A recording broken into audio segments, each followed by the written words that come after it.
Excellencies, distinguished panelists, great academics, distinguished guests, participants, ladies and gentlemen, good morning, good afternoon, wherever you are, and hello from UN headquarters here in New York. I'm Ben Dotse Malo, and I'm welcoming you, offering you an African welcome on behalf of the UN Office of the Special Advisor on Africa and the SDG Academy of the Sustainable Development Solutions Network, SDSN, in collaboration with the African Journal of Sustainable Development. Please, before proceeding further, let me just inform everybody that we have French interpretation. I saw somebody in Niamey. If you are not using English and you want French interpretation, it is available both for speakers and for anybody who wants to make a point and be heard. In that regard, we will need to assist the interpreters by kindly requesting that all panelists and participants speak clearly into their microphones wherever you are. And also, if you could speak a little slower, as I'm trying to do now, that assists the interpreters to make sure others who are not using English as their medium can follow us. We thank you. In a moment, we'll be having some other details to come, but let me just welcome everybody once again to this launch of a special issue journal titled Redefining African Futures, the State, Resilience, and Pathways to Progress. This event has been organized by the UN Office of the Special Advisor on Africa and the SDG Academy of the Sustainable Development Solutions Network and will be published by the African Journal of Sustainable Development. We are gathered here to build on the successful outcome of last December's academic conference on Africa organized by the Special Advisor's Office, with the objective of emphasizing the important role of African academics in shaping global policy, especially policy about Africa, policy for Africa, policy in Africa. But someone would ask, what are we aiming to achieve at the end of the next 90 minutes? Number one, as we stated, we are building on the success from last December's conference. Number two, the biggest subject preoccupying all governments and world leaders right now has to be the two-day Summit of the Future, which is kicking off this Sunday, 22nd September, here at UN headquarters. And our launch, which we are undertaking right now, is in support of the Summit of the Future. We are aiming to find and prescribe some effective solutions for a better future for the continent of Africa. And then number three, we are hoping that your views, your wisdom, your knowledge, and your participation over the next 90 minutes can help us address several key questions, including how should the world be run effectively? How should the world be guided into peace, progress, and prosperity for all over the next few decades? Where should Africa and African nations be in the next few decades? What must Africa do to ensure that our grandchildren have a much better life than our grandparents? I repeat that last question. What must Africa and Africans do to guarantee that our grandchildren have much better lives than our grandparents had? In a moment, we'll have four distinguished panelists and highly regarded intellectuals and thinkers from Africa and the diaspora to share their key thoughts and recommendations. Their presentations will be followed by an open session where all participants are welcome to share views recommendations, or questions. And in this regard, please, may I request that as the panelists make their presentations, could all participants here share any questions, comments, or clarifications in the chat that is on this call. There is a chat box there. Please feel free to go there as thoughts are coming to you, as you have some issues or comments that will contribute constructively. Please put them in the chat. We want to raise those during the discussion period. Excellencies, ladies and gentlemen, before turning to the panelists, we are going to take two brief remarks. First of all, let me have the honor of welcoming the Secretary General Special Advisor on Africa, Under Secretary General Christina Duarte. Madam Secretary General, where did I go there? Madam Under Secretary General Christina Duarte, the floor is yours, please. Thank you, Ben. Good morning. Good morning from UNHQ New York. With your permission, Ben, I would like to deliver my remarks. I will try to read them in a pause because sometimes I go faster. Thank you. So, Excellencies, colleagues, speakers, participants, all protocol observers, allow me to greet in special my dear brother Antonio Pedro, Deputy Executive Secretary of UNECA, and of course, Professor Papula, Executive Secretary and CEO of the African Forest Forum. It is an honor and a privilege to participate in the pre-launching of this special edition of the Africa Journal on Sustainable Development, a journal that stands as a beacon of African scholarship and intellectual innovation. This special edition, as Ben mentioned, has been prepared in partnership with the Sustainable Development Solutions Network. And this special edition is a critical outcome of the 2023 Academic Conference on Africa, held from 1 to 3 December 2023 here at the HQ. And as he mentioned, has been organized by the office that supports me as a special advisor on Africa to the Secretary General, and supported by the UN Peace and Development Trust Fund. A question. Allow me to start with a question. Why is crafting a space for Africa's academic thinking within the UN system become a priority for us? Why? Three main reasons. Allow me to start with the first one. And I have been mentioning this first reason, believe me, in the past 15 years. First reason, the imperative for Africa to move from managing poverty to manage development. These are two different animals.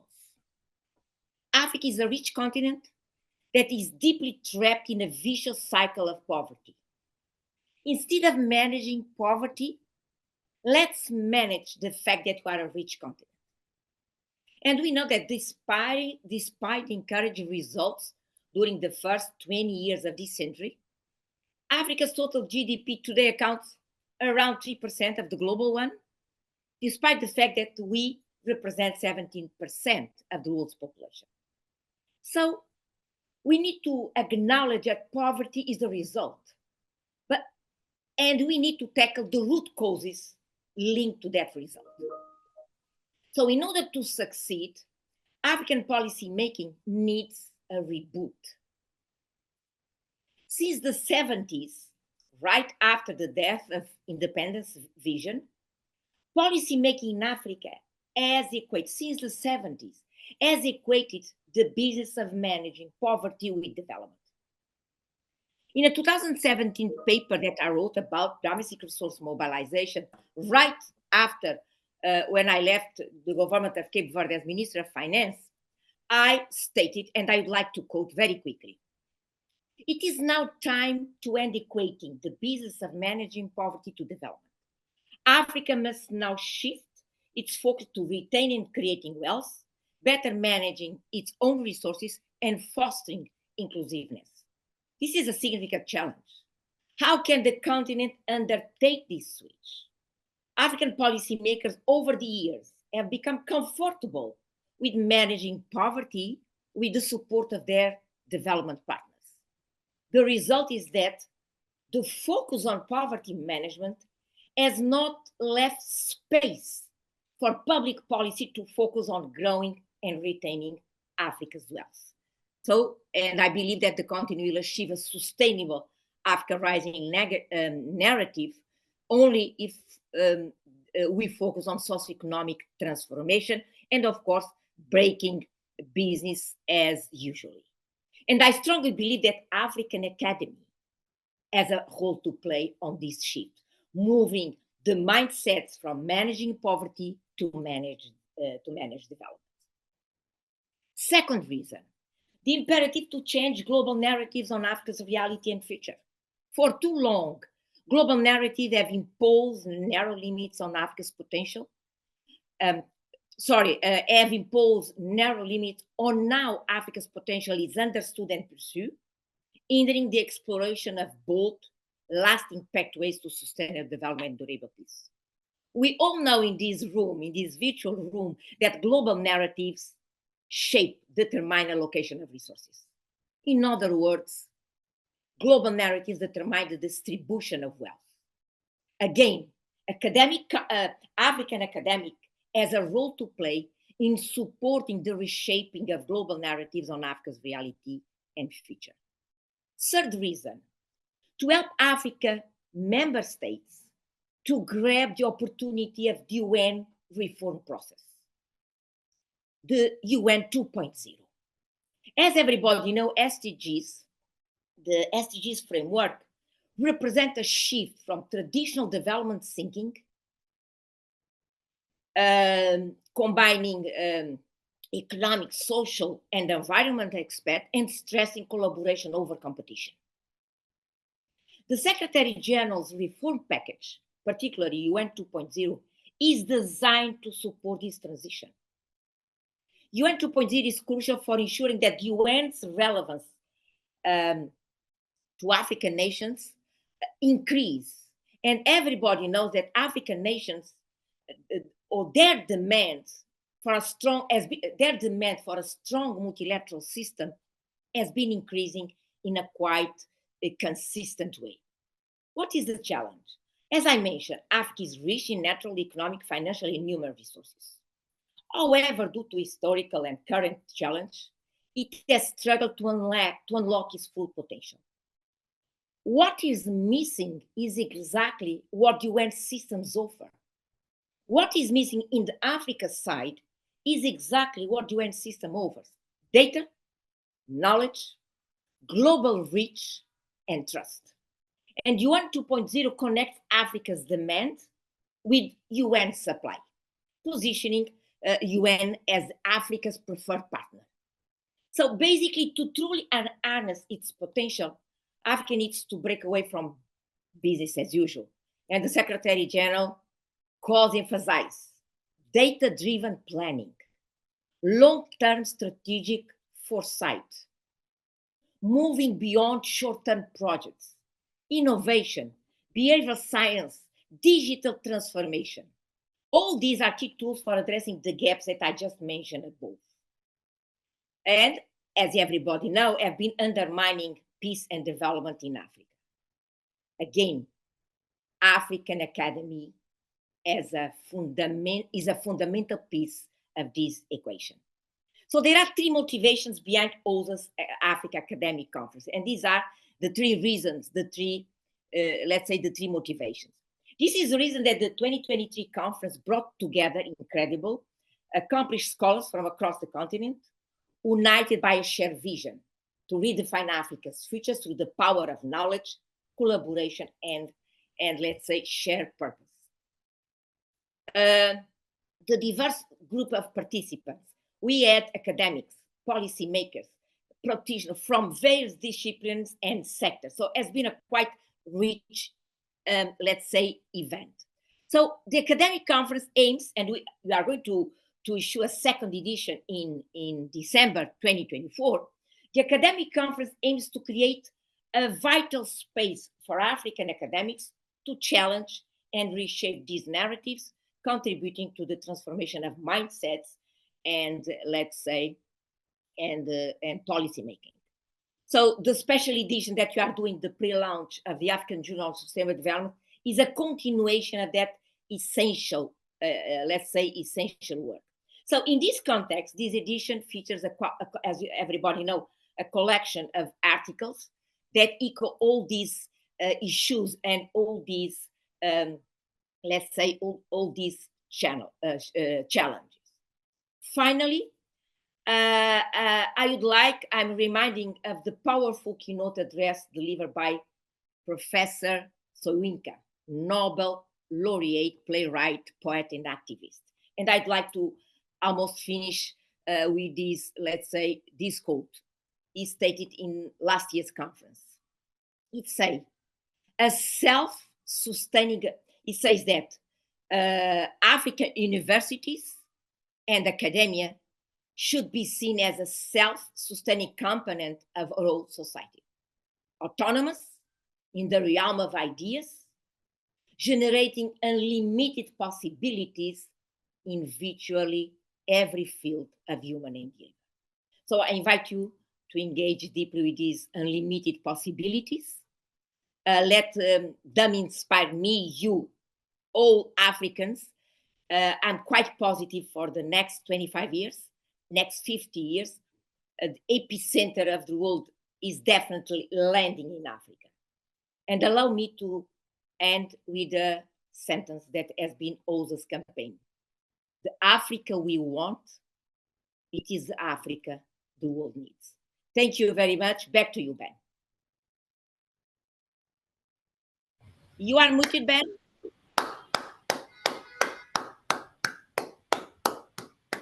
Thank you. Thank you. I was looking there for the unmute button. Thank you. Muito obrigado to the Secretary General's Special Advisor on Africa, former Finance Minister of Cape Verde. A lot to learn from Cape Verde for the whole continent. And the Secretary General, Cristina Duarte. Obrigado. Ladies and gentlemen, we are moving next to a keynote address from the United Nations Economic Commission for Africa. We have the privilege of getting a presentation from Deputy Executive Secretary Antonio Pedro.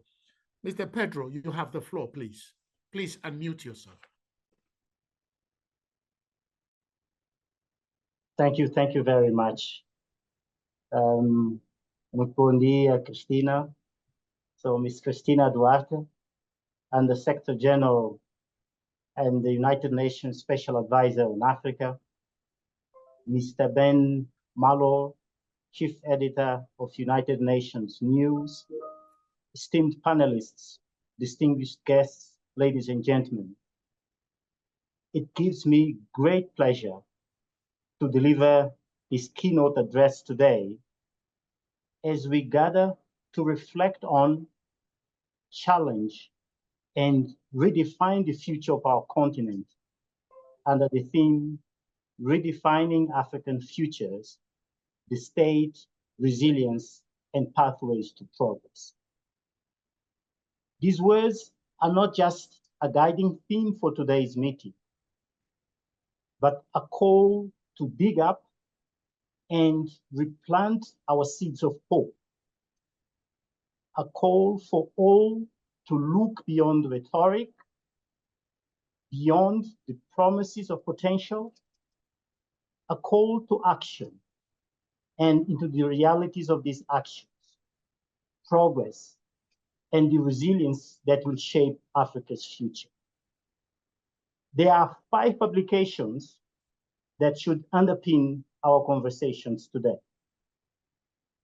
These are OSAA's own Solving Paradoxes of Africa's Development, Financing, Energy, and Food Systems. ECA's Transformative Industrial Policy for Africa. Jackie Cillier's Challenges and Opportunities, the Future of Africa.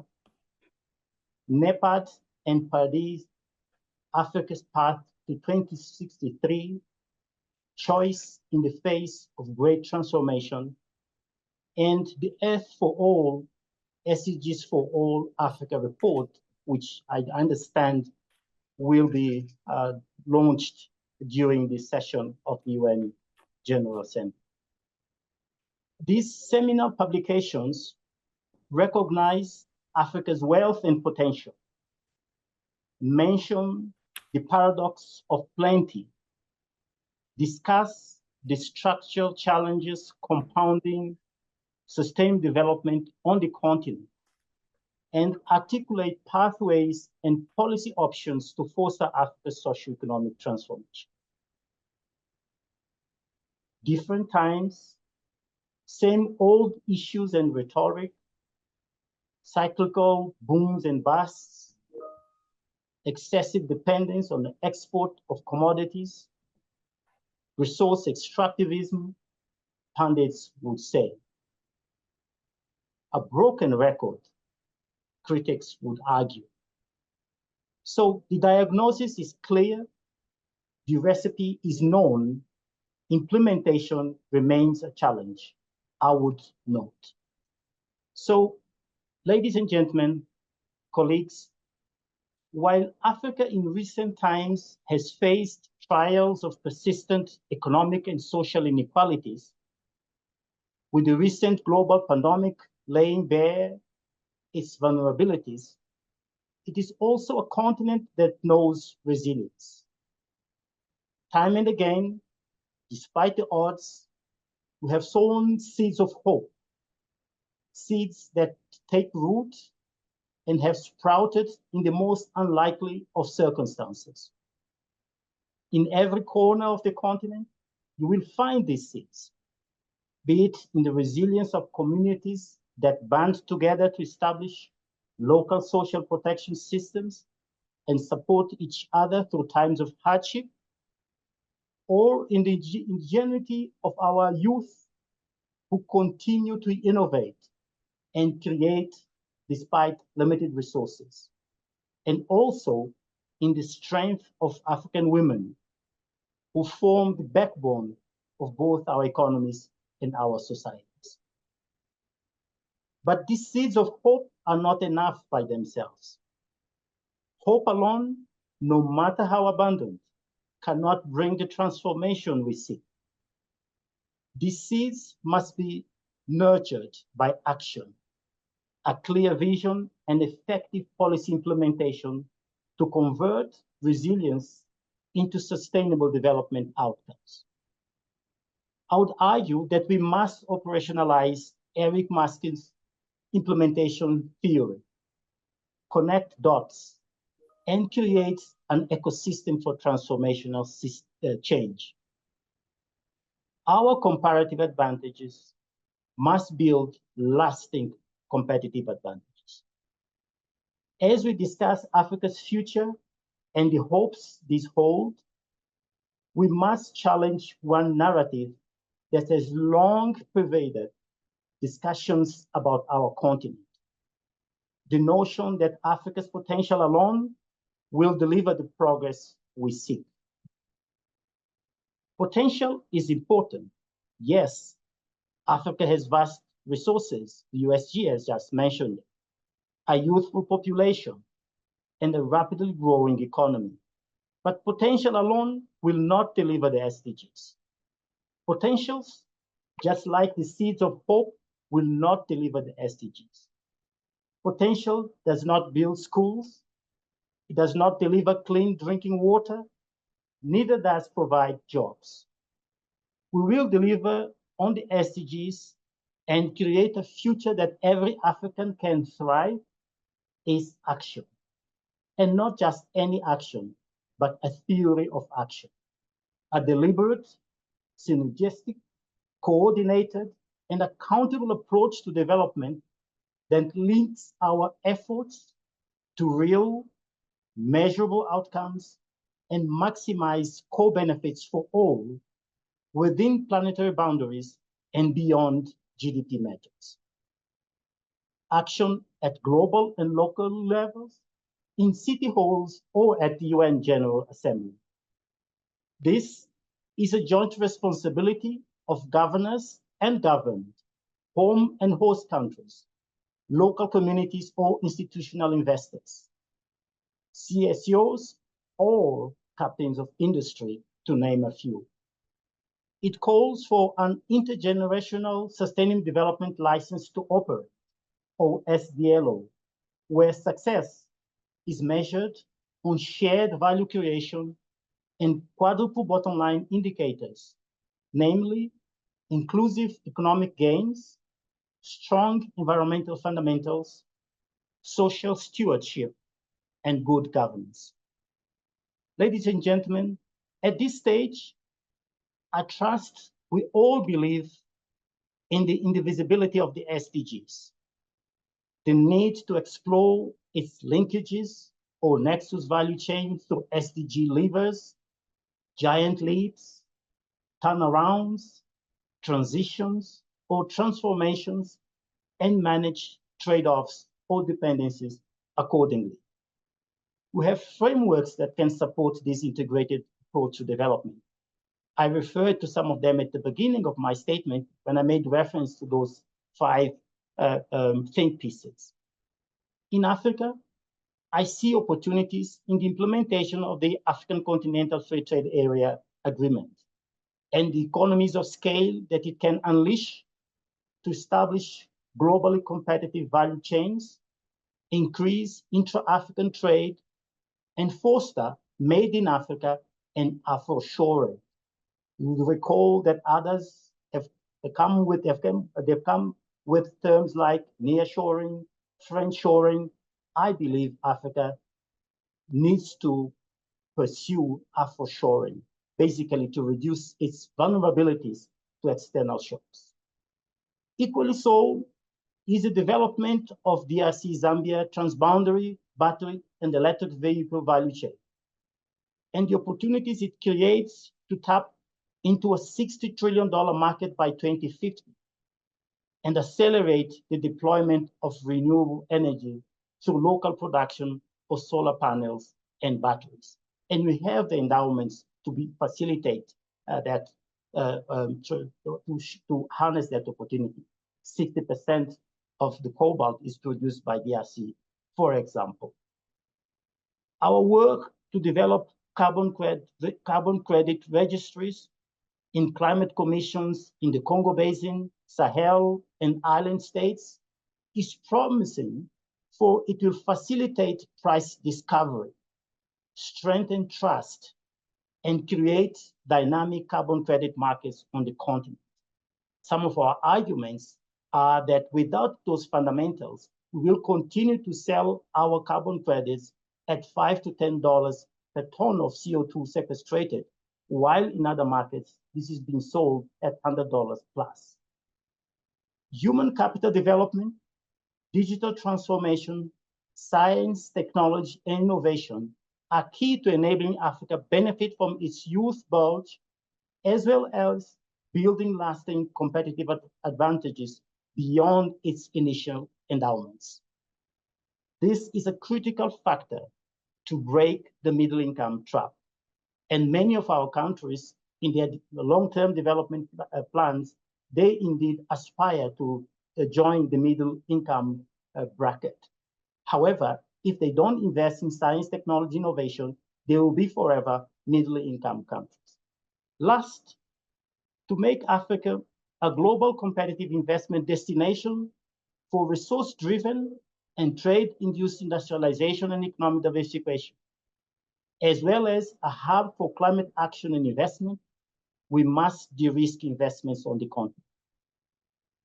This multi-pronged action, combining growth diagnostics and other data analytics with the harmonization of legal and regulatory frameworks and country profiling, to name a few, is key to determining the national value proposition of each country, increase the pipeline of bankable projects, and create a favorable environment for domestic and international investors.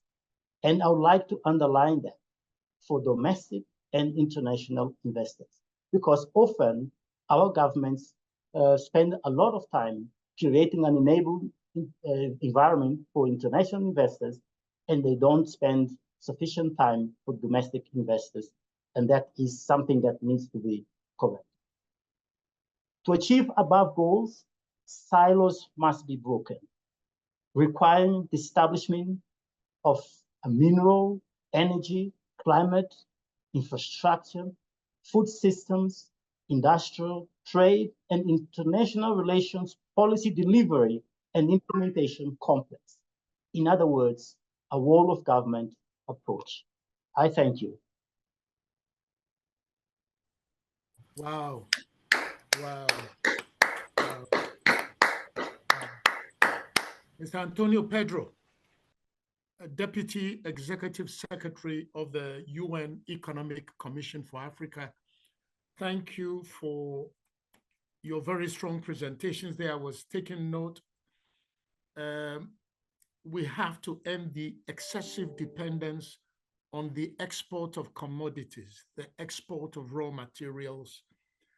There are opportunities through AFTA, and then Africa must be made a global competitive investment destination, African nations. You also gave some positive things, that we are known for our resilience, where there are seeds of hope. We have a youthful population and we have hope. But all these things, hope and potential, will not bring food to the table, build schools, provide water and jobs. Action is needed. Thank you so much, Mr. Antonio Pedro. And before you, USG Duarte, in the chat box, many people are thanking you for your key points that you made. We must move from managing poverty to managing development, or managing transformation and prosperity. You want us to have a reboot of Africa policy making, USG Duarte. And then you said something that we need to change the narratives about Africa, the global narratives about Africa. We need to change it, which reminds me of something the Ghanaian ambassador here at the UN called me 2 weeks ago. How do we get a Pan-African media and broadcasting entity where we can tell our own stories? So we agree with you on that. And then, Madam Duarte, you also said that Africa must use the United Nations and everything good it stands for to deal with everything. I just want to quickly, before we move on, acknowledge that we have people joining us from Cambridge. Somebody's joining us from Atlanta. We have somebody also from Niamey, Cameroon, London. Richard Hughes is joining us from London. Maseret Tesema is joining us from the University of Gondar in Ethiopia. I'm sharing all these things. We have Machu joining us from Cameroon. Just to let every one of us know that we are not alone in whatever we are trying to do today. Sekou Kamara, bonsoir, chers panélistes et hôtes. Je vous suis depuis la Guinée. Okay, so he's joining us from Guinea. Somebody's asking, do we get the recording of this event that is happening right now? I believe I can guarantee that, put my neck on the line and say that this event is being recorded and will be shared. How can we participate and engage in the Summit of the Future? And Gishiru, I believe, in Nairobi. We will probably at the end provide the links where, if you're not able to be here in New York, you should be able, wherever you are, Florence Gichoya in Kenya, you can join every discussion and deliberation here in UN headquarters over the next few days. I want to say thank you to everybody who is joining again for making the time to join us. I see Joanna Standur, South Africa, Johannesburg. I just want to acknowledge people from the University of Cape Town, Livingstone, Kheto. Kenyatta University is represented here, Diana Awino. We want to acknowledge all of you, Lucy Mumbi, Abel Kinyondo in Tanzania, Seychelles, Ghislaine William from Seychelles. Again, I'm sharing these things just for all of us to know We are all in this together. Nigeria is represented, Kenya is represented, the UK, and we have people here joining us. Mojubaolu Olufunke Okome, Brooklyn College, City University of New York here. You should have come to be here in the meeting room with me. Ladies and gentlemen, once again, thank you to Madam Duarte. Thank you to Mr. Pedro. We are now going to move to another phase of this important event, the high-level panel discussion by our 4 distinguished panelists. Dr. Moira Fall is the Executive Director of NORAG. What is NORAG? NORAG is the Network for International Policies and Cooperation in Education and Training, based at the Geneva Graduate Institute. Number 2, we have here joining us all the way from Nigeria, I believe Dr. Kelechi Kalu, Professor of Political Science at the University of California, Riverside, but he is not in California. Dr. Kalu, Professor Kalu, I believe you are somewhere near my village in Nigeria. So we acknowledge you. Third panelist, Dr. Awino Okech, Professor of Feminist and Security Studies and Director of the Feminist Center for Racial Justice at the University of London's School of Oriental and African Studies in London. And last but not least, we have Ms. Marianne Iwara, Senior Research Fellow and Program Officer in the Institute for Peace and Conflict Resolution at the Ministry of Foreign Affairs in Nigeria, but I believe she's currently on some form of attachment with the UNECA in Addis Ababa. Each panelist is having 5 minutes maximum to present their key messages, because after they've done their presentations, we want to open the chat and read many of the comments that are coming in right now so that we make the whole thing interactive. My dear excellencies, dear brothers and sisters, may I now call upon Dr. Moira Fall for her 5-minute remarks or 5-minute presentation. Dr. Fall, the floor is yours. Thank you so much, and thank you so much for those 2 inspiring presentations before moving into this panel. I am currently based in Geneva, and I'm very glad to be joined here by so many fellow Africans, and especially my fellow Zimbabweans who are in the audience as well, and all of you who are joining us today to talk about and to think about these extremely important questions for African development. And our presentation between myself and Dr. Felix Laumann at Imperial College London is really saying that, you know, the SDGs, inside the text of the SDGs, it says that these goals are, you know, there are deep interconnections and many cross-cutting elements across the goals and targets. And we've had a decade almost of research since the adoption of the SDGs. And all of this research is saying that if we can work out what the relations are between these SDGs, we can identify systemic leverage points so that we can unlock the potential of the full SDG agenda if we can just identify these leverage points. Now, one of the really interesting things about this literature is it tends not to go to the regional level. So what we have found is that when we are looking at, we looked at this data set, so it was looking at the World Bank data on the SDGs and measures from before, because our indicators are looking from 2000 to 2019, 101 countries, 35 country groupings. So if we look at, for example, the relative importance of certain SDGs in the global north, so on the left is the importance, and then you can see all of the different SDGs. This is what the picture looks like for the global north. We also use temperature change as an indicator because that's the key indicator that all of SDG 13 is based on. So the global north, this is the relative importance. And even if you then say global north in comparison to the world, you can see there are significant changes there. Then let's look at Africa. Watch what happens to SDG 7. It goes way down. And many of the other SDGs also change their position when they are looking just at the Africa region. And then when we look at sub-Saharan Africa, again, we see that there are more changes yet again. So that's the relative importance of individual SDGs and how that changes once you look at different levels. We also looked at nexuses. So we use this rule of thumb where we say there's the economy, there's society, there's the environment. And it's these sort of three categories that we just have in our head as human beings that we've divided our world into. Some of us have divided our world into these categories.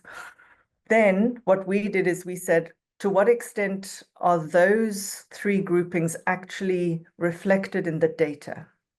And when we analyze the data, you can see there SDG 1, 4, 5, 8, and 17. That's a mixture of social and economic. In the middle, you've got a mixture of social and economic and environmental. So these nexuses that we carry around with us in our heads are not necessarily reflecting actually how the goals are related to each other in reality as reflected in this data set and these analyses. So that's the world. Now look at how different Africa is. The nexuses between the different SDGs in Africa are much more complex. Of course, we're a complex continent. What did you expect? But we need to understand this difference is significant. And then if we look at sub-Saharan Africa, again, it changes. It looks a bit more like the world, but it's still different enough to the world and also to Africa itself. And then the other thing that we did was we looked at this idea of confounders. So in this very recent analysis, they said sub-Saharan Africa, 8 and 9 are linked together.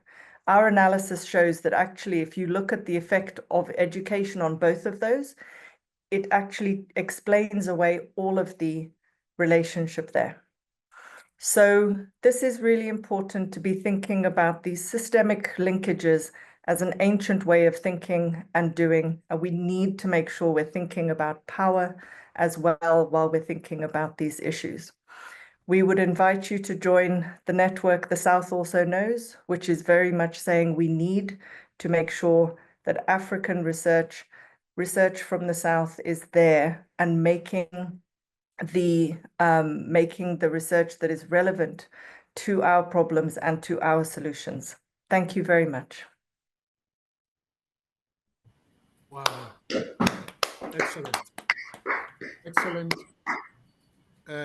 Dr. Moira Fall, Zimbabwean, you mentioned. As a Ghanaian, I always have a joke with the Zimbabweans, but we won't go there now. We will come to the point because within the chat, I saw a question that would be very, very good for you to help us address for solutions going forward. A question that says, many African nations did not manage to implement or complete the Millennium Development Goals. Now we now have the Sustainable Development Goals, and we haven't come near to completing or implementing them. And I think something is there to say what needs to be done.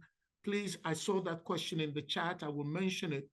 Please, Dr. Moira, be available, Tatenda, as we say in Shona. Thank you so much. Again, we are now going to move to our second panelist. And one thing Dr. Moira Ford did brilliantly is to stick to time. And so we hope we can all stick to time as the participants and everybody engaged is taking notes, raising questions in the chat box, questions in the Q&A box as well, which should be showing on your device at the bottom.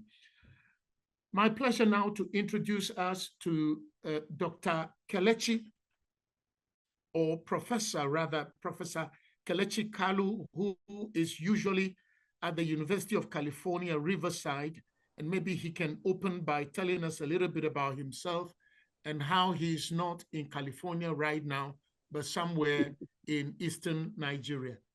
Prof, over to you, sir. Good afternoon from Nigeria, specifically from Amakofia Ututu, which is the last frontier of the Igbo land. Before you get into cross Aruchukwu into Akwa Ibom, and from there to Cameroon. I'm here because I came to do research on international economic and security issues, and then family issues brought me down to the village. So I've been in Nigeria for a little bit, over 2 weeks. I'll be going back to California in a couple of days. And that's a way, I have 5 minutes, but that 5 minutes, actually I would do my best to take less minutes if possible. I have gone from Lagos to Benin to Uyo down to Abia State across board. In the past 6 months, I've been in Ghana and different parts of West Africa. Every presentation so far, I agree with. But let me, before I go further, say thank you to Ndidi and thank you to Emmanuel for making it possible for me to speak with you, because they worked tirelessly to find a way to connect me so I can participate in this panel. There has not been electric light in this part of the world for, I'm told, several weeks. Definitely in the past 4 days, there has not been any electricity. So if you see me wiping out sweat, that's because it's quite hot and humid down here. In the paper that I presented, that I submitted, let me touch on something that I think is important to help us before I put down my suggestion, is where I cite Jan Penrose, his idea of space as a source of latent emotional power with the capacity to invoke or release an emotion in response. Where space is perceived as beautiful, it moves us. Where it is perceived as threatening, it frightens us. Where space is perceived as powerful in a progressive way, we respect it. And where space is perceived in a negative way because it does not speak to our emotions, our needs, we tend to neglect it and or walk away from it. A space becomes a material territory when humans act on it. The European states we have in Africa came as a result of Europeans' resolution of internal crisis within European homelands. The 1648 treaty that gave us the modern state was about Europe. The 1814 Concert of Europe was a resolution of a challenge posed by Napoleon to the European homelands. The 1884-1885 Berlin Conference was a further resolution of European internal crisis that acted upon what we now call states in Africa. They created the African state for a specific purpose. As an extractive, as I refer to the paper, it has become a manufacturing entity for extractive resources to service external entities. Europeans gathered to create the African state without Africans being present. I know the literature are now pointing out that there were African chiefs who participated in the creation. Yes.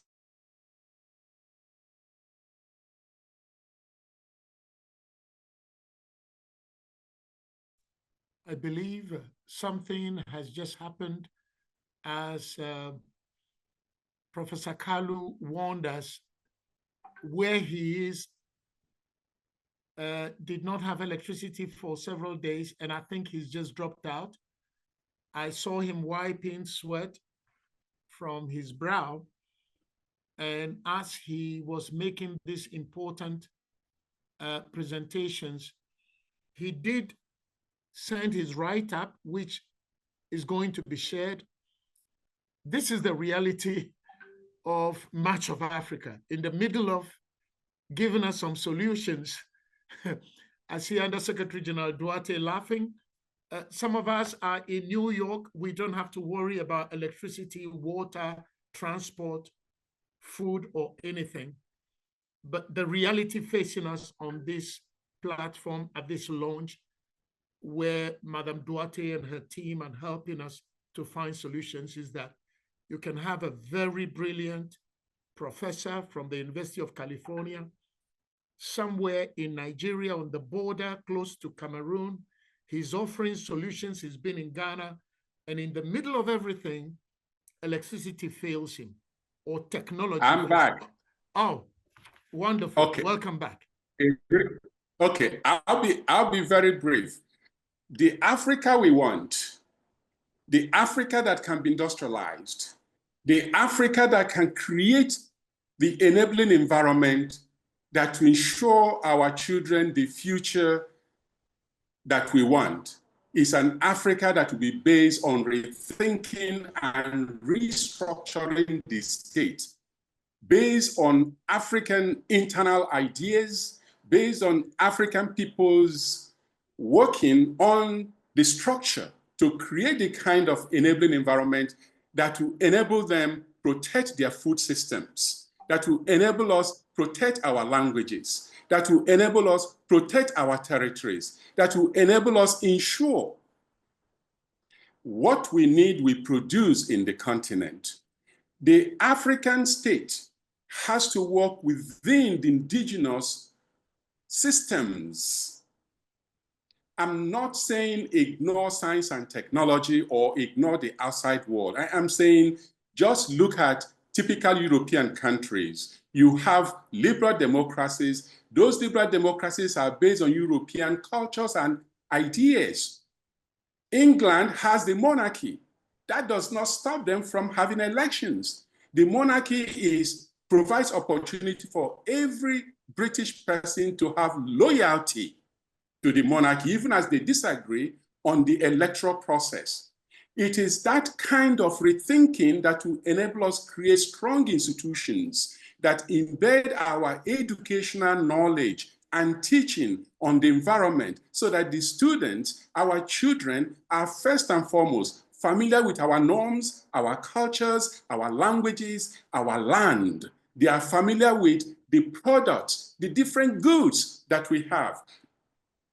Here in the village, you have Indomie, you have all kinds of Western products when the indigenous foods are languishing. Everything importable is imported across Africa. That which we need needs to be produced, at least what we eat. There are simple ways Africans can start this. It doesn't require outsiders to fund it. Remove the travel restrictions that make it difficult for movement across African boundaries. Remove those restrictions. My American passport is more powerful across the continent than my Nigerian passport. Why is that the case? Because the American state is powerful in a progressive way and respected globally. Africans can borrow from that. Trade within Africa at less than 15% is shameful. The external impact of that is how the Russian-Ukrainian war has impacted our capacity to feed ourselves.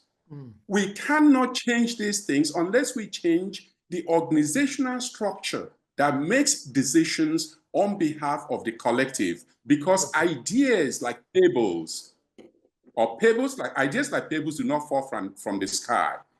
They are environmentally based.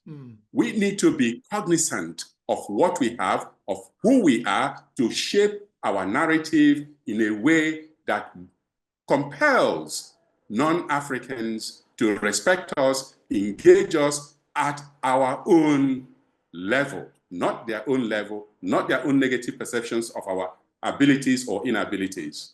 Let me stop here and respond to questions later. Thank you. Wonderful. Professor Kelechi Kalu, you vanished, you disappeared, and you came back. That gives me hope for Africa. That things may go bleak, but we can bounce back. Mr. Antonio Pedro said, we've got resilience. And so thank you. Thank you for for this. Let me just say, you stated that we need rethinking, restructuring the state, protecting our food, our culture, our territories. You want African ideas to prevail, which leads to an element of identity when you talk about the British and their monarchy. And then you want us to have strong institutions. But you're also saying there must be free movement across Africa. And you are carrying a US passport. You're privileged to carry that together with a Nigerian passport, but you are getting more access because of your US passport. You also say that we must produce what we need. We must produce what we consume. You don't want to see Indomie and all imported items far away from Lagos, from Enugu, but in your own village, where probably yam, cassava, and other things are equally healthy. You want us to do those things. So a big thank you to you, Professor Kelechi Kalu, from the University of California, Riverside, but currently in Eastern Nigeria. Let's go to our third panelist, because this is getting very interesting. I would like to know from you where the unity of Africa stands, as Kwame Nkrumah was trying to say. Will that be the way forward? Some people think it's too grand a vision for us to accomplish. But then let me go to the next speaker now, which is Dr. Awino Okech, Professor of Feminist Security Studies and Director of the Feminist Center for Racial Justice at the University of London School of Oriental and African Studies in London. Dr. Awino Okech, the floor is yours for 5 minutes, please. Thank you very much. At SOAS, we like to manage our brand and avoid saying the School of Oriental and African Studies because of our history, our colonial history. So now we just say SOAS, University of London, and hope that people will not ask, what does SOAS mean? I'm going to make some remarks that are linked to questions around gender and women's rights. And I want to begin with some statistics. So UN Women estimated that globally 81,000 women and girls were killed in 2021. And around 45,000 of them, that is about 56%, died at the hands of an intimate partner or a family member, often a man. In Kenya, just recently, many of you who are following the news will have seen the reports of a Ugandan Olympian who was set alight by a partner of a conflict of a land who has since died, along with the man that set her alight. This particular incident of the Ugandan runner, Cheptegei Rebecca, is not unique. An investigative media house called African Uncensored estimates that between 2017 and 2024 in Kenya, 500 women were killed at the hands of men.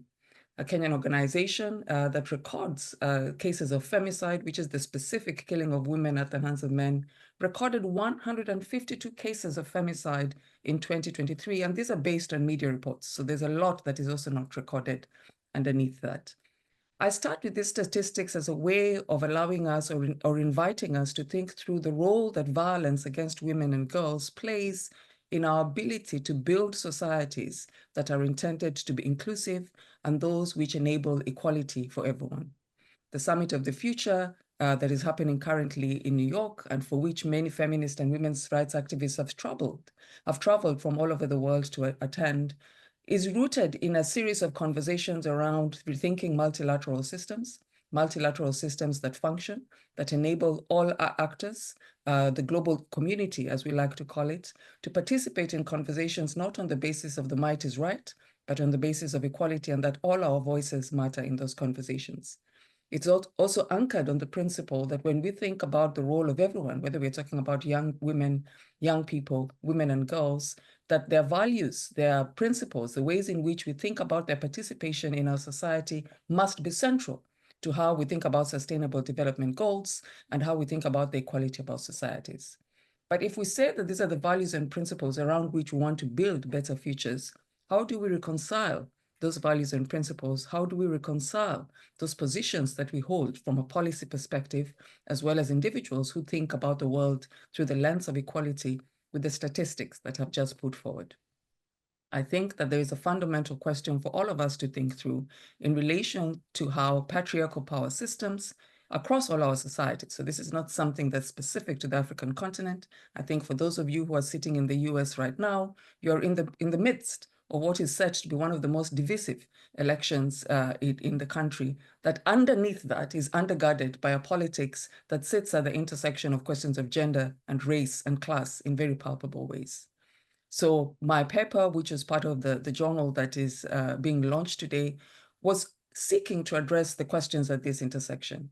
How do we think about the United Nations system as a space in which the Commission of the Status of Women, or all other summits around which you think around questions of gender equality, do not provide the breeding ground for anti-gender rights groups that are quickly consolidating across different parts of the world, including on the African continent, and who find their voice through political parties, through laws and policies, whether those are framed through anti-homosexuality bills that then allow us to avoid the question that underneath all of that is not about homosexuality. It's really fundamentally about a principle of how we think about gender roles in our societies. And when we think about anti-homosexuality bills, on the other side of that is a reaffirmation of the kinds of femininities and masculinities that our societies are endorsing as right, are endorsing as those which we imagine need to guide our societies.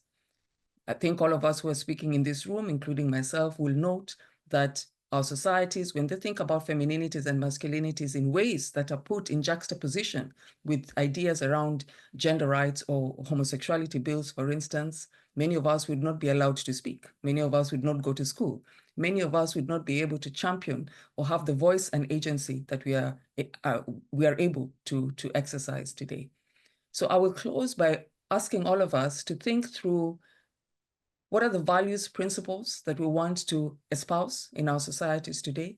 How do we think about gender as the central prism around which we organize our society? How do we think about the rights of women, the voices of women, the lives of women as central to how we envision an Africa and a globe that actually respects and endorses the equality of all people, irrespective of their gender, race, or class positioning? Thank you very much. Dr. Awino Okech of SOAS in London, University of London. Thank you, Asante Sana. As a man raised by a widowed mother of triplets, I can't agree with you more. Violence against women must end. It should not be tolerated. I tell my male friends that we, the men, are the ones carrying out violence against the women. So it's not a fight for the women. We, the men, must protect our moms, our sisters, our daughters, and our nieces that we are sending and paying school fees for. We have a role. And Secretary General Antonio Guterres actually stated clearly, I think last year, that we live in a male-dominated world. And for Africa, where I believe the majority of the population of Africa is made up of women, majority also young people, we need to take these issues seriously. Thomas Sankara would say that women hold up half the sky. So we can't put our women and our sisters down and expect to succeed and achieve the things we want to achieve. Thank you, Dr. Awino Okech in SOAS, London. Finally, but not the least, our final panelist, and then we are going to open the floor and address the questions that are coming in the chat box and in the Q&A box. We have a wonderful sister, Miss Marianne Iwara. Miss Marianne Iwara is the one who is speaking now. She's the Senior Research Fellow and Program Officer in the Institute for Peace and Conflict Resolution within the Nigerian Ministry of Foreign Affairs. Miss Marianne Iwara, you have 5 minutes. Please go ahead. Good afternoon, everyone. I'd like to begin by recognizing Ms. Duarte, the Under Secretary General of the United Nations as a Special Advisor on Africa, Mr. Antonio Pedro, the Deputy Executive Secretary at UNECA, and then our moderator, Mr. Ben Malo, who is the editor of the UN News. And as we say in Nigeria, I stand on all other existing protocols.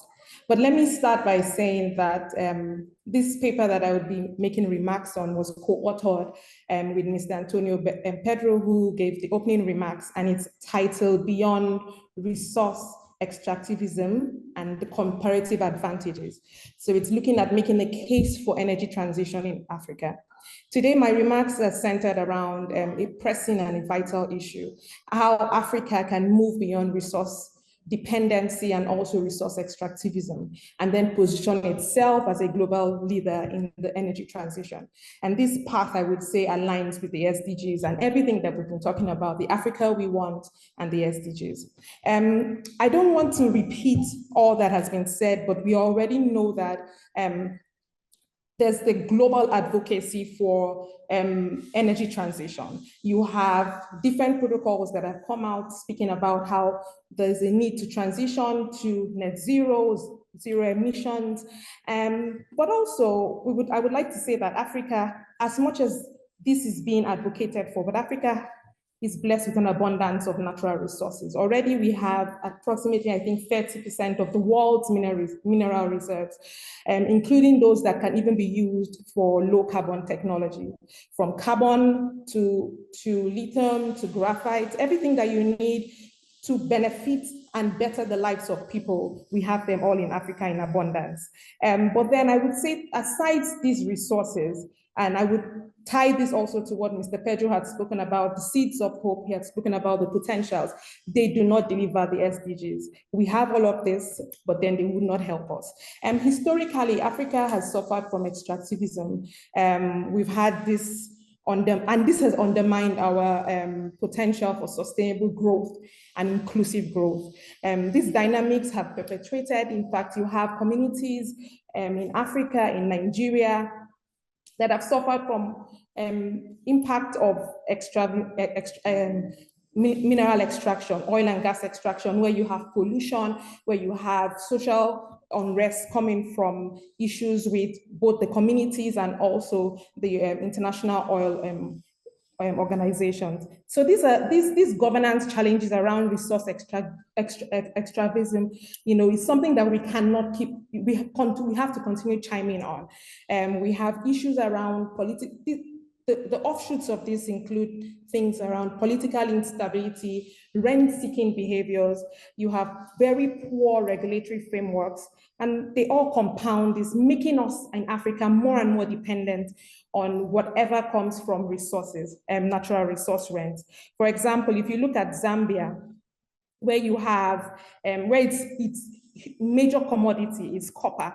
In this, when globalization or issues of globalization strike and issues of price fluctuation strikes, that means that the copper prices in Zambia would affect whatever development prospects, whatever institutional or governance frameworks that the government espouses. So these fluctuations affect on all sides. You also look at in 2016, we had the recession in Nigeria.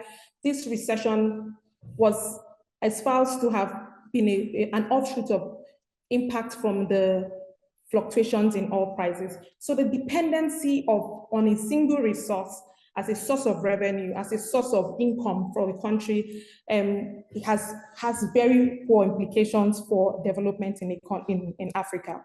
But now let me speak on how, as much as we have all these opportunities, as much as we have all these potentials, how do these potentials transit and offer opportunities for energy transition? Now, let's look at, first of all, the demand for these critical minerals, cobalt, lithium, nickel, which Africa possesses in abundance. Our comparative advantage, we keep talking about them, we say it's good. However, we have not really taken advantage of how we can internally use them by creating a value chain. For example, in the Congo Basin, which is a treasure trove of biodiversity, you have plants, you have wildlife, you have species that are unique, they have genetic traits, but we don't have as scientists, or we have very little investment in research and in development where pharmaceuticals can go into these basins and understand and do research and contribute to how to development of medicine, contribute to access, contribute also to research, and also support the drive for vaccines, support the drive for medicines across the globally. So the main policy recommendations that we espouse from our paper would be, first of all, looking at the AFCFTA, which is the African Continental Free Trade Agreement. First of all, it has been there for a while, but we have to see it as a cornerstone for enabling industrialization through regional value chains. African governments should leverage the AFCFTA to create a cohesive Made in Africa brand. And I would also tie this to what I spoke about, the Congo Basin, how it provides us biodiversity, plants, wildlife. And so if the AFCFTA is harnessed in a way that it appreciates the resources that exist, then you can have a Made in Africa vaccines, you can have Made in Africa medication that can be exported, not just used within Africa, but also exported. So it's boosting the continent's capacity to process and also to add value to the raw materials that you export. Okay. 1 minute, So we've been talking a lot about carbon credits and the carbon markets, but the carbon markets demonstrates an opportunity for Africa to also harness what it has. So Africa has the potential to generate up to $82 billion annually, and therefore creating for itself a critical source of climate finance. Lastly, I would speak about de-risking investments. We really need investments in Africa, but Africa must first of all tackle issues around infrastructure, legal and regulatory hurdles and frameworks that deter investors. So governments in Africa have to streamline processes, they have to improve governance processes and create a more conducive and hospitable environment to attract investment. In conclusion, I would say that the global transition to energy is a shift from extractivism to industrialization, and this is very imperative. So when you leverage on these policies, when you develop carbon credits, when you foster competitive value chains, Africa can transform its comparative advantages into sustainable development. Thank you very much. We thank you very much, Marianne Iwara. You have provoked us in many ways with this. You are a senior research fellow and program officer in the Institute for Peace and Conflict Resolution in Nigeria's foreign ministry. We thank you. Thank you for all your valuable points. You have three things I am seeing here. You talk about energy and the advantage that Africa can have there. You're making a case for energy transition in Africa and the continent's comparative advantage. I'm finding this word a difficult one to pronounce, extractivism. Yes, extractivism. Extractivism. Yes. Okay. Right now in my country, Ghana, just a related point, there is this horrible, damaging phenomenon in Ghana they call galamsey. Galamsey basically means illegal, small-scale artisanal mining where people go to China, buy certain equipment and machines. They come on a river, they go into the river, they block the river, and they are mining for gold using chemicals. It is getting so bad now. If you talk to any Ghanaian now, apparently the pollution and the poisoning is leading to babies being born with severe deformities. It is a critical political issue in Ghana. It's an environmental issue. It's a greed and corruption issue. But when you talk about resources, one last thing I will leave, and then we will go to the questions from the chat. When you talk about resources, it is not a mistake, but I want to stress the point of human resource or human capital in Africa. We can talk about what is in the ground, what we are finding from the soil and all that, but I just hope the panel will look at, Professor Kalu is a human resource that we have lost or almost lost to America at the University of California, Riverside. It's a whole issue that we may have to look at, even though we are talking about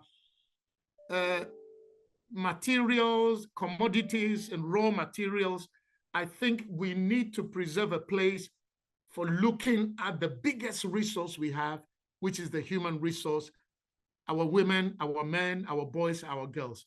But on that note, I understand that there is thunder happening around where Professor Kalu is in Eastern Nigeria, as if we don't have enough problems to deal with. He, where he is having to deal with thunder. So we will ask him to answer some of the questions that have come up. Sir, I would like you to expand on this issue where you stress the point for Africa-wide approaches to solving problems. I think you've made a strong case that Africa should not depend on Europe. Africa should not be dependent on Europe for its development. Could you give us 3 concrete things that any government can do right now, whether it is Ghana, Nigeria, Kenya, Zimbabwe, 3 things that people who are thinking solutions should be applying? And then secondly, if you could address the issue of what problems can Kwame Nkrumah's vision, Nnamdi Azikiwe's vision of a united Africa solve? Professor Kalu, before thunder strikes and takes your electricity away, please. Thank you very much. There is no electricity, it's creating instability. I think with the generator that we have turned on. Very quickly, if we go to, I think, agenda number 16 in the Sustainable Development Goal, that's actually the most powerful from my perspective. Focus for solving other problems in the continent. If you have peace, fair justice, strong institutions, when you talk about artisanal mining that are destroying rivers and destroying food systems and impacting women and children, when you talk about flaring of gas in the Niger Delta that are resulting in deformities, etc., these are as a result of poor institutions that govern and oversee how people interact with the territory, with the environment, to our collective good. So think about how the state can be reconstituted to ensure that the norms that respect collective will within each community leads to peace, that create institutions that monitors our entry and exit into different agreements. It's not just people going to buy equipment from Ghana. How about a state here in Nigeria signing an agreement with a company in China, the agreement resulting in this Chinese company seizing Nigeria's sovereign property, airplane, and attempting to seize Nigerian buildings in London? There should be strong institutions that prevent those kinds of activities. Think about the ways in which the copper industry in Zambia that Marian has mentioned can actually be produced to serve the interest, if not just of Zambians, Africans. The reason we have problem with fiber optic cables and a number of other industrial outfits is because our copper is being shipped out. They are not being used internally. What is the second thing that a government that is serious should do? Please, rethink our educational system. Okay. You are from Ghana. Yes. University of the Cape Coast. I visited their music department. They were teaching classical music. What happens to the indigenous drumming, the indigenous music, the language, the culture that we need to bring into the fore? Let's rethink our educational system. First, know our language, know our culture, know our territories as a foundation for dealing with outsiders. Okay. Second, lastly, yes. Third thing, you said 3 things. Why don't we rethink our mode of governance to ensure that the majority of the citizens across Africa are privileged, i.e. the women and the children? Because if we are thinking about sustainable development, they are the future. Governance structure that leads to their security, their well-being, would actually be good for all the families and would be good for the community and for the state. When it comes to African unity, I don't think that is likely to happen. So what are the practical things we can take from that? Because I think when you think about Africa, this is a conjecture or a contraption put together by foreigners. Let's think about our societies and how we can work together based on our different societies in order to have each state that is not capable of negotiating trade agreement rely on another African state. Okay. So let's create, if you will, a diplomatic academy for Africa. Let's create a trade negotiation academy for Africa. Right. Let's create scientific research and innovation enterprise for Africa, where we can rely on knowledge about our environment, what the environment can sustain, what our people can understand to build out Africa. Just one simple example. The Japanese have the capacity to grow their own rice. Their rice is more expensive. They can buy from outsiders, but they don't buy from outsiders. They grow internally. Okay. South Korea. Okay. Everything you manufacture in South Korea must be translated in Korean language and English or some other languages. But first and foremost, the woman in the kitchen, everyone has to be able to read and understand the instructions. These are things we can learn from the outside and help us rebuild our societies, strengthen our governance system, strengthen the state, and create opportunity for us to interact at our own pace with the outside world. Thank you. Dalo, thank you so much, Professor Kelechi Kalu, normally or usually based in California, but currently in Eastern Nigeria. You raised the issue of language, and Andrew Wanjohi sent us a message in the chat. Africa is home to over 1,500 languages, and yet many countries have not even translated their own constitution into indigenous languages. Professor Kalu also mentioned, number one, we should strengthen our institutions. The institutions are weak, strengthen them. Number two, education and culture. And number three, we need to re-examine the mode of governance. Ladies and gentlemen, I am sorry I'm not being a good manager of the time here. It is 10:25 over here in New York, UN headquarters. This event has been scheduled to end in 5 minutes with a special farewell message by Professor Popuola in Nigeria, Dr. Labode Popuola. But before that, I don't know if my directors are telling me whether we have leeway to go a little beyond so I know what to do next. Before I go to Dr. Popuola, there are some issues that have come up. And so maybe with 1 minute answers, let me raise this point. Emmanuel Ejim Eze says, why is it that African nations did not meet any of the MDGs, and today it is obvious midway to the deadline for the SDGs that we are surely not going to meet any of the SDGs? And I think Dr. Moira Fore, that is a subject you can mention with an answer. Let me also quickly mention, and any of the panelists can get ready, Richard Hughes in London. I'm of the strong view that there should be another SDG, number 18, addressing culture and cultural heritage. And I think that falls in line with what Dr. Kalu, Professor Kalu said. And Gishiru is saying to Mr. Pedro, specifically to you, what is the UN doing to help African innovators, entrepreneurs, and creative, resourceful inventors so that they can develop capacity to protect intellectual property rights and seek redress from global violators? And finally, again, any of the panelists can take any of these issues. Machu Fosi, I think from Guinea, is saying, since agriculture is the sector that employs the most in most African countries, how can agriculture be used to achieve sustainable development goals, particularly in poverty reduction? And Genoveva Sotirova also says she needed to talk for the right of food for children. So these are some of the issues. I am looking here.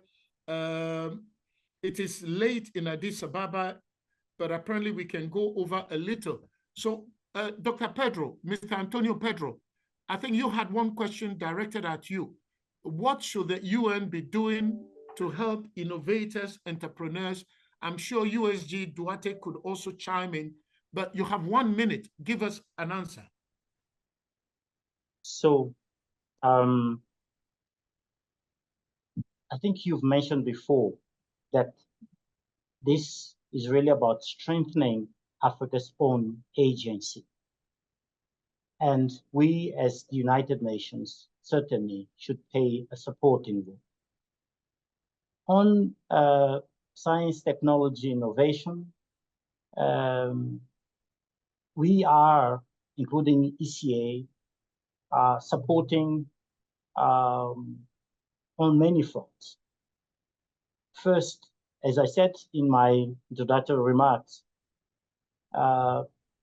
underscoring the importance of science, technology, innovation as a means to addressing many of the structural problems that compound our economies, our countries. You see science, technology, engineering, math, STEM as a way to overcome many of the problems that are faced in Africa.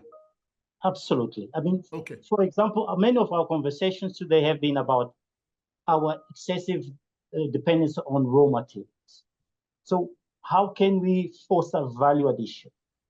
How can we develop our own technologies? So we are working with the governments with a view to fostering those processes. For example, we have the Origin Lab, which is a platform that brings together research centers, universities, private sector entities in a cluster with a view to supporting homegrown solutions to some of the development challenges that we are facing through science, technology, and innovation.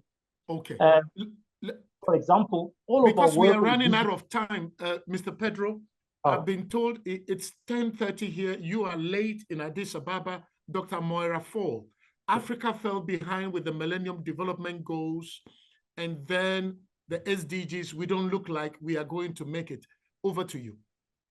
So if fundamentally, one of the reasons the MDGs failed was because we were not taking sustainability into account. So we were doomed to fail. Everyone was. Second point, the SDGs are now global. The MDGs were very much for those people over there, whereas now actually the SDGs are seen as being for everyone. One of the priorities we have to focus on is SDG 12, sustainable consumption and production. The consumption question we can leave for our brothers and sisters in the global north. What we also need to look at, because we are low consumers in comparison, and anytime anybody talks to you about population, you just say, look at your consumption first, then come talk to me about my population. In terms of sustainable production, we do need to think of that. And I think this is something that has come up in many of the presentations. And also, I think globally, there's something that we need to hold on to. The changes in economic thinking that have come out just in the last 5 years, or they came out before, they're now being taken seriously, where we have to be thinking beyond GDP, which was mentioned right at the start. We need to be thinking more about our economy as being subservient to our social and environmental developmental needs, not that the economy comes first and the society and environment is just left to one side. The UN Global Tax Reform, now it's sitting with the United Nations. There is the possibility that we can also be thinking about the way that we as Africans invest in ourselves and in our own countries. And we can then actually think about illicit financial flows, where those are going, how we keep them at home and help to invest in ourselves. And we need absolutely to stop thinking in this deficit model. We need to look at what we have and build from there. And I think Professor Kalu made a very, very passionate and good case for this. Both of these development agendas, the MDGs particularly, was for us. It was not with us. It was about us. It was not with us.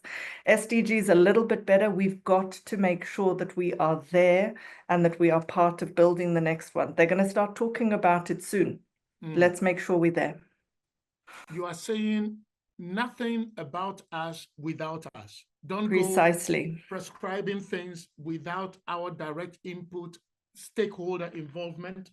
We have here, thank you, Dr. Moira Fall, Dr. Daniel Bougier from Teams54project.org is saying, redefining African futures demands a combination of resilience and clear, actionable pathways to progress.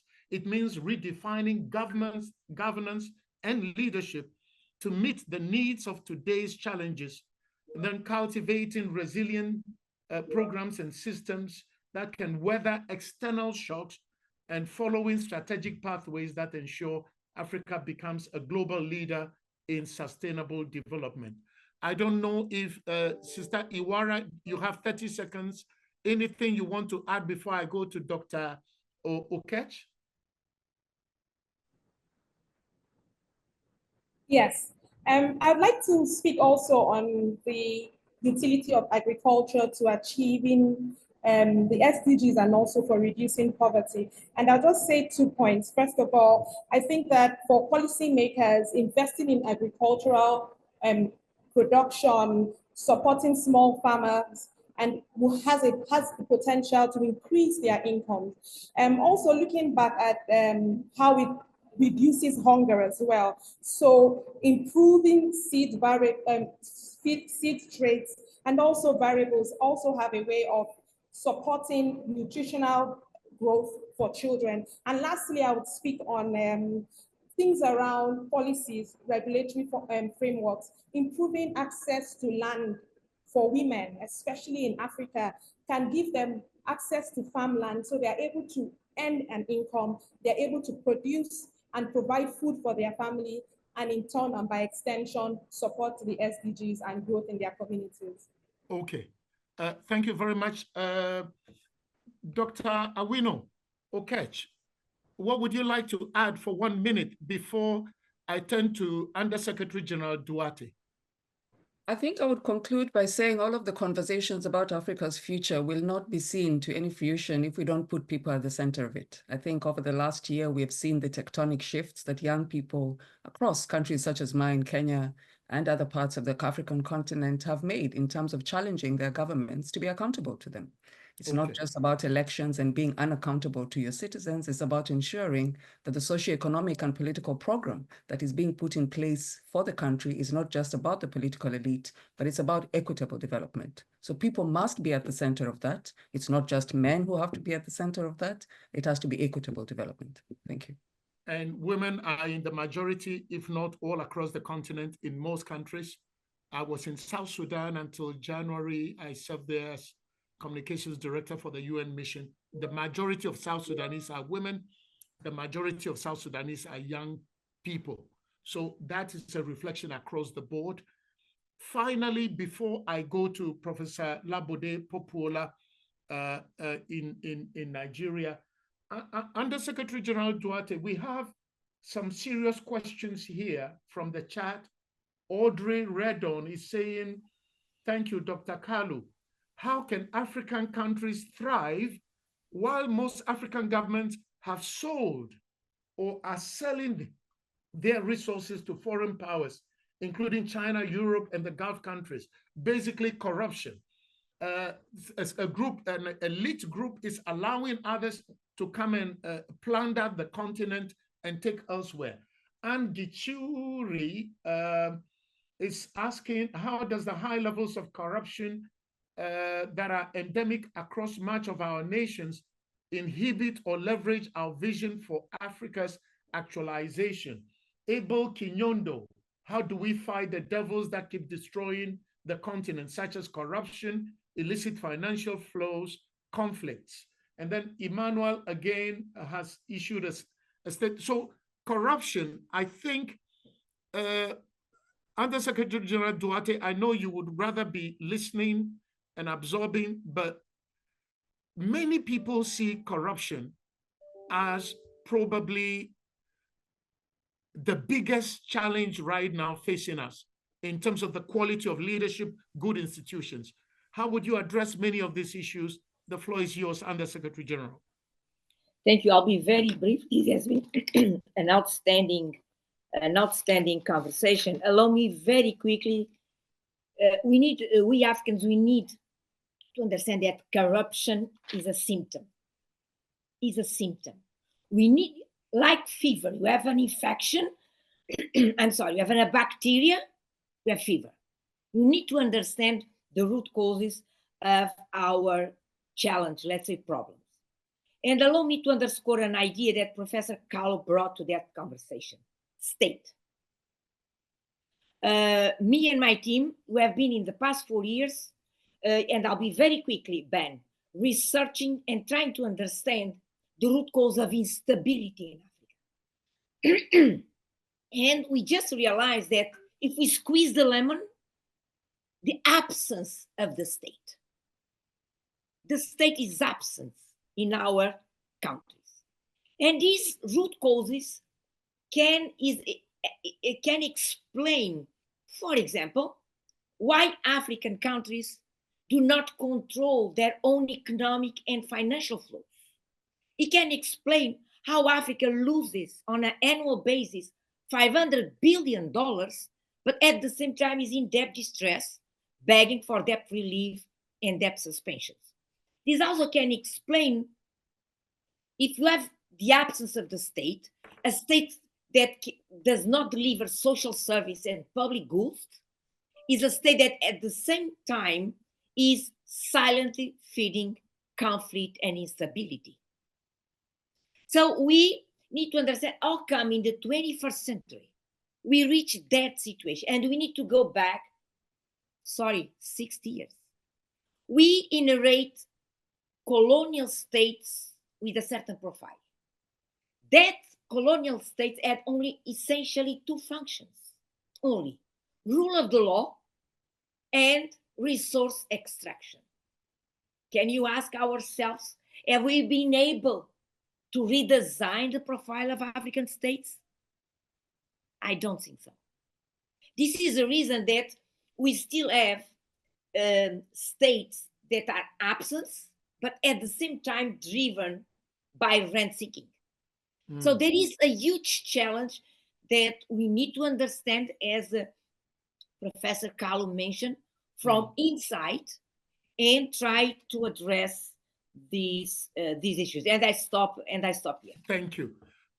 Thank you. Corruption, whether Ghanaians think we learn and borrow from Nigerians, with all due respect, and then Kenyans will come in and put it another way, Zimbabweans. Corruption, I think, Dr. Moira Fall, I mentioned Zimbabwe because Ghana gave you a first lady. What would you say in 30 seconds? Marianne, why are you laughing? Marianne Iwara.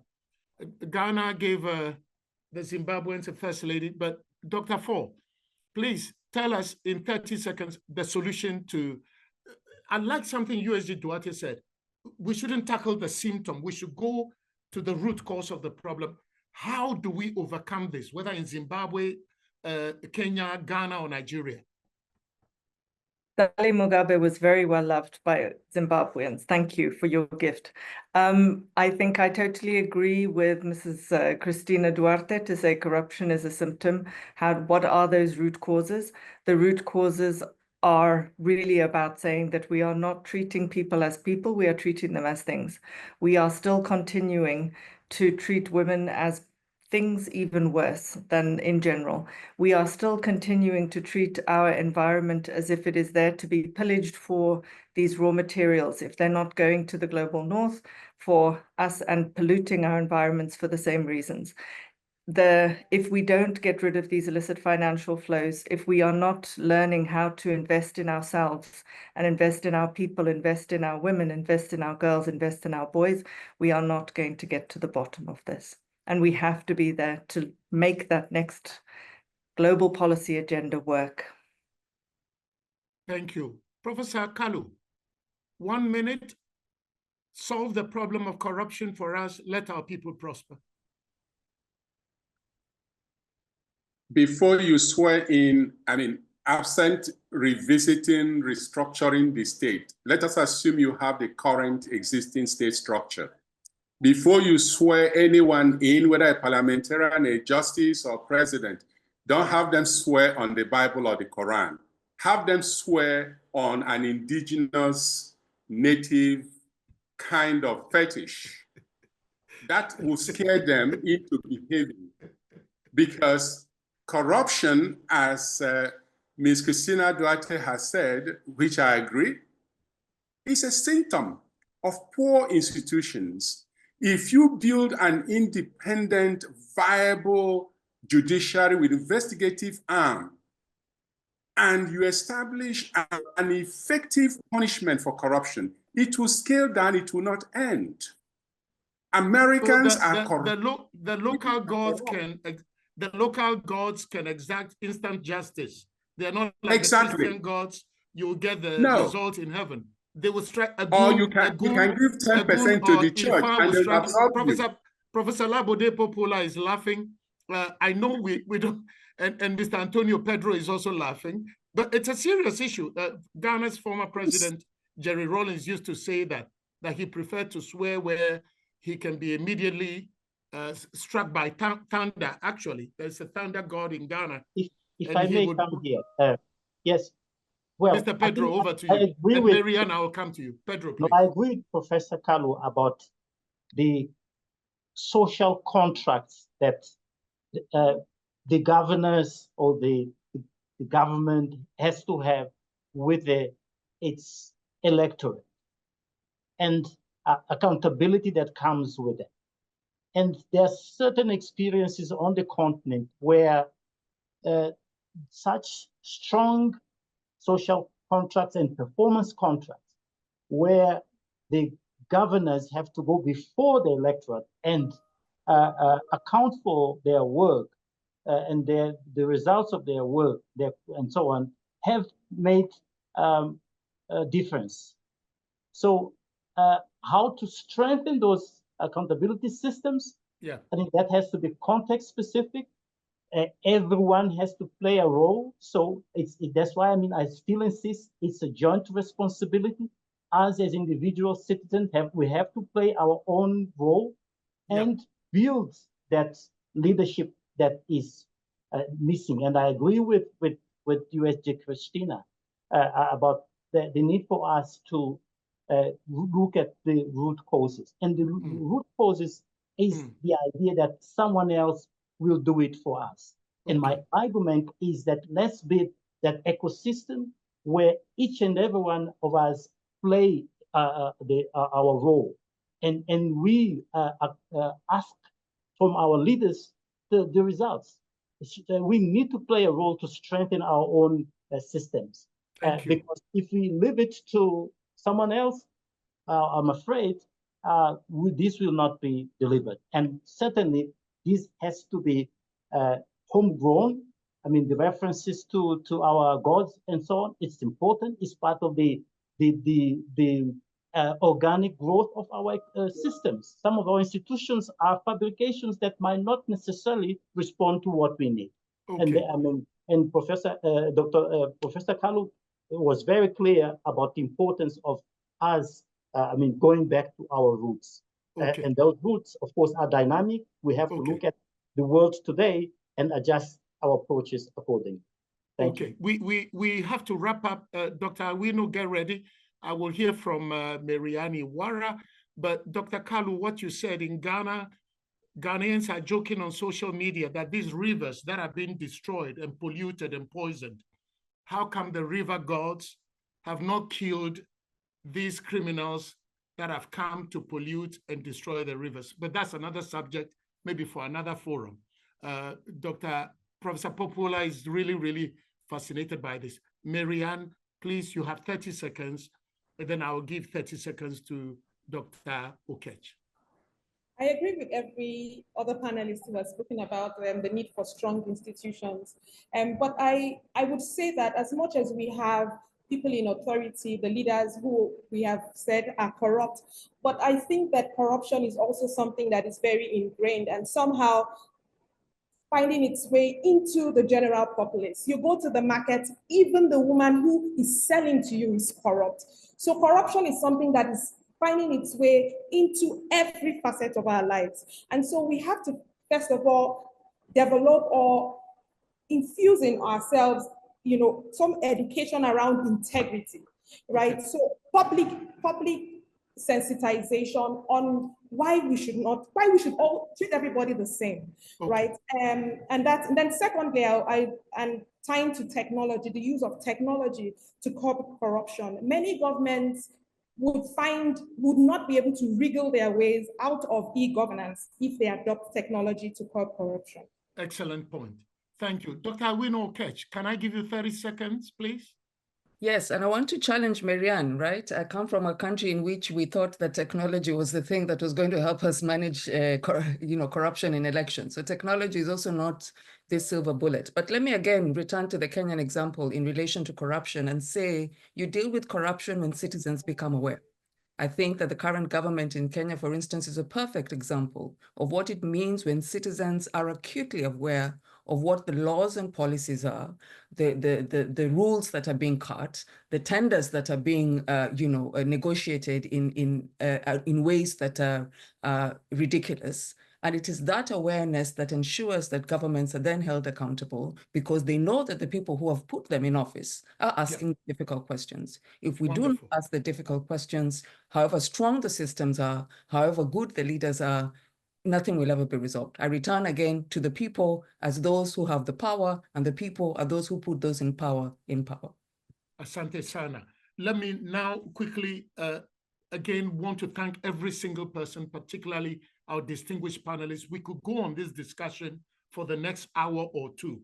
There are many issues. People are engaged, people are staying online, but it is time now to bring this particular session to a close. And I'm going to call on Professor Labode Popola, Chair of the Sustainable Development Solutions Network, Nigeria, who is also chairman of the editorial board of the African Journal of Sustainable Development.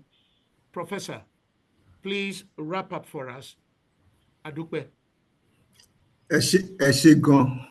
Thank you so very much. I have enjoyed every moment of this discourse. I was supposed to be airborne back to Nairobi today, but because of this event, I rescheduled my flight, and no regrets at all. I have enjoyed every bit of it. It's been an engaging discussion, and we all know that this vicious cycle has been with us for over 60 years. We keep on discussing it every now and then. And the question is, why we always focus on the blame game? We blame the colonial masters, we blame our leaders, we blame everybody, but we don't blame ourselves. We don't talk about the collective actions that we should be taking to resolve our myriads of challenges. There are too many challenges in Africa. Unfortunately, Africa has everything that it takes to resolve its own challenges. We have the human resource, we have the natural resource, we have everything. Why are we not making use of these resources? And so my hope is that this will not be just another discourse, very engaging discourse and very deep suggestions, very deep presentations. I want to hope that we will be able to take off from here to start finding solutions to the challenges of Africa. We need to contextualize our challenges. We cannot get the solutions to our problem from the global north. The solutions are here. We have all it takes. And I want to appreciate everybody for being part of this show. We're talking also about migration. African youth are living in droves, and I don't think they should live in protest. They should live as if they are going to add value to themselves and coming back to Africa to develop Africa. And so the solutions, like I said, is in Africa, and we must find it. On a final note, I want to appreciate the masterminds of this special edition of AJSD. When we conceptualized it in 2011, this is the dream we had. We had a dream where the journal would be the voice for Africa. And I'm very happy that we've been able to rekindle that. I hope this will not be just another talk show. I hope we'll take it up from here and start rethinking Africa. I hope this group will stick together and ensure that we remake Africa. It is possible. We can do it. Once again, I appreciate everybody. Very, very interesting afternoon for me. Thank you. Thank you. Thank you, Professor Labode Popola. Thank you for delaying your flight. And thank you for not regretting any second that you've been online. And with that, Excellencies, ladies and gentlemen, we've come to the conclusion of this launch of Redefining African Futures, the state, resilience, and pathways to progress. We hope you've benefited from the key points, solutions, wisdom, recommendations that have been shared. I want to thank every panel member. Time is against us, but on behalf of the UN Office of the Special Advisor on Africa and the UN Sustainable Development Solutions Network, I am just saying thank you very, very much. We appreciate you. Goodbye.